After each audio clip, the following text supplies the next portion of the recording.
ریس ریس گیج بازی در نیاوری ها. کت خدا، من میترسم. بهتر نیست به جای سوئیس آباد به روس آباد بروم. سوئیس آباد خطر همی دارد. ریس ریس بگذار شانسمان را همی امتحان کنیم. الان در دهکده های حوالی جنگ از کت خداهای سمت غرب هم هوایمان را دارند. بدبخت، من برای خودت میگویم بگذار بفرستمت سوئیس آباد، آنجا سری بین سرها در بیاوری. کت خدا، آخر دشمنان کت خدا به این کارها کاری ندارن. هر جا مرا ببینن چپقم را چاق همی میکنن. مردک آن گوزمان دارم میگویم نمیگذارم کسی ببیند. کاری میکنم هیچ کس نفهمد.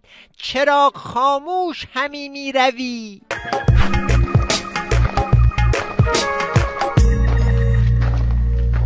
ریس ریس بی حیا گم شو پیش کت خدا.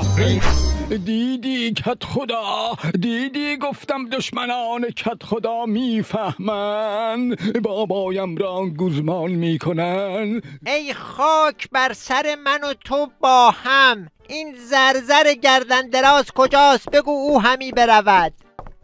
کت خدا اگر میشود من هم نروم. میزنن شل و پلم همی میکنند. برو تا نزدم گردنت را خورد همی نکرده ام. کت خدا چشت کور، این دفعه هم ما بردیم.